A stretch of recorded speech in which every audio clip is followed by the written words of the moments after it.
Right, this is a really simple, really easy pizza recipe with your cast iron pan. We're going to start with the sauce. So add some oil to a nice hot saucepan. We're going to throw in some cut up onions and a few bits of garlic in there, let them fry off. Don't want to sort of cook them through, just a little bit. In goes tin of tomatoes and use a squirt of that passata, which is like concentrated tomato juice. I'm just going to add an onion in half, just sort of balance the flavours out a little bit. In go with some oregano, chili flakes, cracker salt and pepper, and give that a little stir. It's also nice to add just a pinch of baking soda, just to sort of neutralise the acid in the tomatoes, which I find works really well, and a knob of butter, because why not?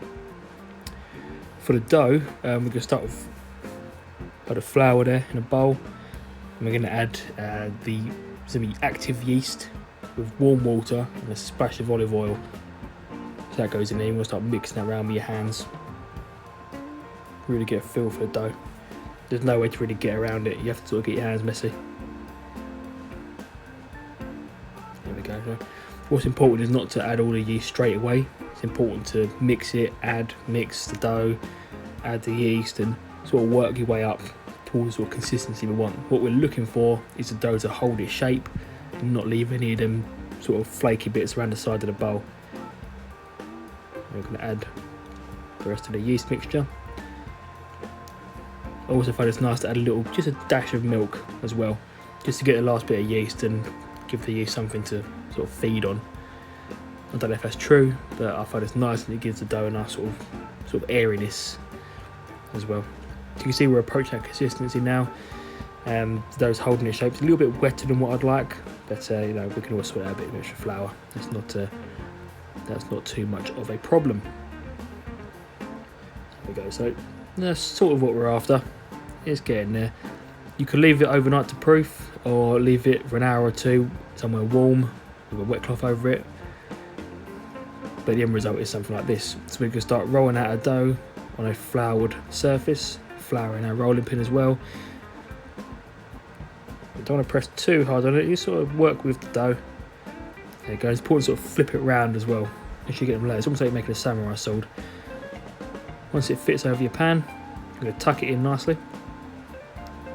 Again, it's important also to get a knife and just trim the excess dough off the sides, because that's only going to cause you aggro when you're trying to cook it as well.